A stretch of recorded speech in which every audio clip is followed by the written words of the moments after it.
pumunta ka pala dito sa may Botanical Garden.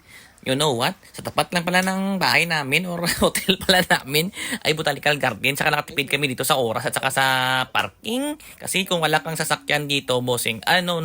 Kung may sasakyan ka or na, sobrang gipit ng parking dito.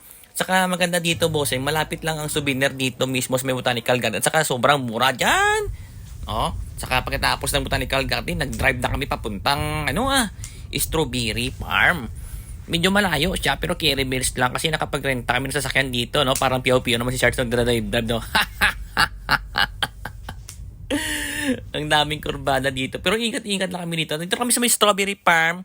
Pero kasamang palad na medyo maputik. Saka hindi siya dito, season ng farm ng strawberry. So, better luck next time kami dito.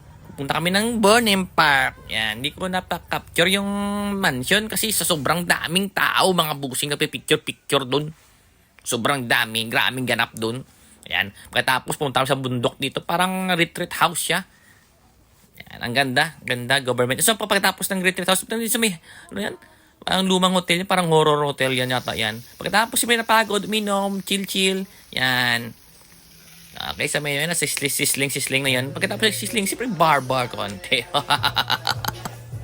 Dito sa curfew, ganda ng ganap dito. Pagka umaga, yan. Kasi mahirap magpila dito sa Grumpy Joe, mga bossing. Sobrang dami ng tao. 10 o'clock pa lang kami pumating dito, para hindi naman kami mahirapan mag-park at saka magpila dito, bossing. Sobrang dami ng pila ng tao paglabas namin, mga bossing.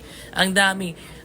Naman siya? Affordable siya at masarap ang pagkain dito. Highly recommended talaga to ng mga turista at mga bossing, Special nila dito yung pasta. At saka ito yung hindi lahat yung specialty. Pagkatapos nung pumunta kami dito sa PMA.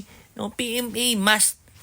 Kailangan mo pumunta ng PMA dito, mga bossing, kasi minsan lang tayo nakapag bisita sa mga magigiting nating mga mga sundalo dito, bossing. Dito kasi na nag-umpisa lahat ng mga future general nandito.